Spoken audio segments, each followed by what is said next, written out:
आज के स्ट्रैटेजी को सबसे बेहतर तरीके से समझने के लिए सबसे पहले हम इंडिकेटर सेक्शन में जाएंगे और यहाँ पर आप लिखिए, थोड़ा सा वेट आ गया है, एमए। अब जैसे आप एमए लिखते हैं तो आपके सामने ये एक इंडिकेटर आता है टेक्निकल्स में, मूविंग एवरेज रिबन। ठीक है, मूविंग एवरेज रिबन। आइए हम इसको पहले सबसे पहले सिलेक्ट कर लेते हैं। हमने इसको सिलेक्ट कर लिया है, इसके सेटिंग्स में हम जाएंगे। अब ये सेटिंग्स आपको थोड़ा सा फिलहाल ये बहुत उलझा लग रहा है, हम इसको पूरा सही कर देंगे। यहाँ पे 4 मूविंग एवरेजेस है, हम सबसे लास्ट वाले में जाएंगे। अब लास्ट वाले में जाने के बाद सबके सब एसएमए में है, हम इसको बदल के ईएमए कर देंगे। सबसे पहले हम इसको कर देंगे ईएमए। ठीक है, अब यहाँ पे 20 लिखा हुआ है, इसको हम बदल के कर देंगे 50।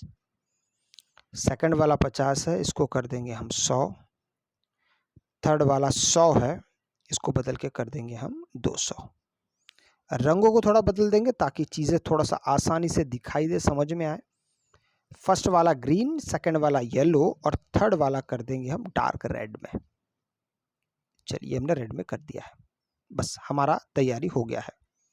एक की तैयारी हुआ है, अभी चलिए दूसरी की तैयारी करते हैं। अब दूसरी की तैयारी कैसे करेंगे, हमें साथ में और एक इंडिकेटर की आवश्यकता है, उसको भी हम यहाँ पे ले लेते हैं। इसके लिए सबसे पहले आप यहाँ पे लेंगे टॉप अल्टी। इतना लिखते ही आपके सामने ये इंडिकेटर आ गया, डबल टॉप बॉटम अल्टीमेट। इसको सबसे पहले हम अपने चार्ट पे लगा लेते हैं। चार्ट पे जैसे भी लगाते हैं तो इसके सेटिंग्स में हम जाएंगे और यहाँ पर हम लिखेंगे 10। बाय डिफॉल्ट ये 10 होगा, इसको आप करके 30 कर दीजिए। 30 से इसको आप 25 भी कर सकते हैं। शुरुआत आप 25 से करिए, धीरे धीरे आपको चीज़ें अच्छा लगेगा, समझ में आएगा, तो आप उसको 25 से 30 कर सकते हैं। हम यहाँ पे दो और चीज़ें जिसको हम हटा रहे हैं, लाइन्स और टेबल्स हमको नहीं चाहिए, तो दोनों को हमने अनचेक कर दिया है, ओके कर देंगे। अब आइए इसको समझने की कोशिश करते हैं कि इसमें क्या क्या है, किस तरीके से इसको देखा जा सकता है, कैसे इसको किया जा सकता है। सबसे पहले हमने यहाँ पे लिया है ट्रेंड के मुताबिक। ट्रेंड क्या है, ट्रेंड कैसे समझेंगे, सबसे पहले नीचे होगा रेड, उसके बाद होगा येलो और उसके बाद होगा ग्रीन। अगर ऐसा होता है तो ये है हमारा कॉल के तरफ, मतलब मार्केट बुलिश है, ये बुलिश का साइन है। ठीक है, अगर मार्केट नीचे की तरफ जा रहा है, जैसे आप यहाँ पे देख सकते हैं, ऊपर रेड है, बीच में येलो है, नीचे ग्रीन है, इसका मतलब हमारा मार्केट कैसा है, बेयरिश है। अब हम यहाँ पे कैसे अपने एंट्री को देखेंगे।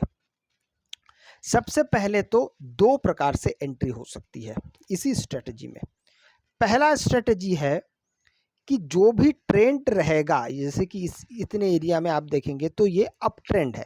ठीक है, अप ट्रेंड में आप केवल और केवल कॉल साइड में एंट्री करेंगे। जैसे आप यहाँ पे आपको सिग्नल मिल रहा है कॉल साइड में, आप एंट्री कर रहे हैं यहाँ से लेके यहाँ तक, जैसे मार्केट पहुंचा और यहाँ पे मार्केट ने आपको पुट साइड का एंट्री दिखा दिया, आप वहाँ से हट गए। थोड़ी देर बाद मार्केट फिर आता है, यहाँ पर आपको फिर से कॉल साइड में एंट्री दिखाता है, आप एंट्री करते, यहाँ पर मार्केट पुट साइड में एंट्री दिखाता है, आप वहाँ से हट जाते, और ये सिलसिला चलता रहता है। ये हो गया एक तरीका। दूसरा तरीका ये है कि आप अगर कंटिन्यूसली जैसा जैसा सिग्नल मिल रहा है, क्या इसी सिग्नल को लगातार हम हासिल करके काम कर सकते हैं क्या, तो इसका जवाब है हाँ। पर इसमें एक दुविधा है, जैसे मैं आपको दिखाता हूं। जैसे आप देख रहे हैं कि यहाँ पे पुट है, यहाँ पे कॉल है, यहाँ पे पुट है, यहाँ पे कॉल है, और यहाँ पे पुट है, तो कॉल नॉर्मली यहीं पे होना चाहिए, पर आपको यहाँ पे कॉल दिख रहा है क्या, नहीं। तो कॉल गया कहाँ, कॉल यहाँ से नीचे चला गया। आप अगर देखेंगे तो यहाँ पे आ गया है, मतलब यहाँ पे कॉल का सिग्नल आया था। आप मान लीजिए यहाँ पे एंटर करते हैं, मार्केट थोड़ा ऊपर गया, पुट सिग्नल आने से पहले मार्केट एकदम से यहाँ से धराशायी हो गया, मार्केट नीचे चला गया। ऐसे वक्त में आपका निस्संदेह यहाँ पे क्या हो जाएगा, आपका स्टॉप लॉस हिट हो जाएगा इसी जगह पे। इसीलिए आप अगर सोचते हैं कि मैं इन सारे सिग्नल्स को मैं इस्तेमाल करूंगा, कॉल के समय कॉल, कॉल पुट के समय पुट, तो ये क्या सही रहेगा, इसमें भी एक संशय है। संशय ये है, आप अगर लगातार सिर्फ यही सोचेंगे कि मैं लगातार बना रहूंगा, कॉल पुट खेलता रहूंगा और मैं बहुत कुछ कर लूंगा, बहुत सारा कमा लूंगा, ऐसा नहीं होता है बाबू। ऐसा इसलिए नहीं होता है, मान लीजिए आपने यहाँ पे पुट लिया, यहाँ पे आपने कॉल लिया, यहाँ से यहाँ तक आपको बहुत कुछ नहीं मिलने वाला है क्योंकि डिस्टेंस कम है। हाँ, अगर आप इन द मनी में जा रहे हैं तो फिर बातें अलग होगी। एक बात तो आपको साफ-साफ कह देता हूँ, अगर आप इन द मनी में काम करना जानते हैं या करते हैं तो आपका इसमें फ़ायदा है। लेकिन अगर आप स्टॉप लॉस को ध्यान नहीं देते हैं, स्टॉप लॉस का मतलब पहले एक बार समझ लीजिए। ऐसा नहीं कि आपने यहाँ पे कॉल लिया है और आपने कुछ भी नहीं किया है, छोड़ दिया भगवान भरोसे कि ये जितना भी चाहे नीचे जाए, मैं एग्ज़िट नहीं करूँगा क्योंकि कभी ना कभी तो ये ऊपर जाएगा। तो इस प्रकार की मानसिकता आपको ज़्यादा नुकसान पहुँचाएगा। तो बेहतर है कि अपने सिस्टम पे स्टॉप लॉस लगा दीजिए। चाहे मार्केट थोड़ा-सा नीचे जाके वापस ऊपर चला आए, अगर आपका स्टॉप लॉस नहीं हिट होता है, वेल एंड गुड। अगर स्टॉप लॉस हिट हो जाता है, तो फिर आप वहाँ से बाहर निकल जाएँगे। इसलिए आपका यहाँ पे सचेत रहना और बार-बार एंट्री एग्ज़िट के चक्कर से आपको मुक्त होना है, ताकि आप अपने टारगेट को पहले ध्यान दीजिए, स्टॉप लॉस को ध्यान दीजिए कि आपका टारगेट क्या है पूरे दिन भर का। एक सिंगल ट्रेड का नहीं, पूरे दिन भर का आपका टारगेट क्या है।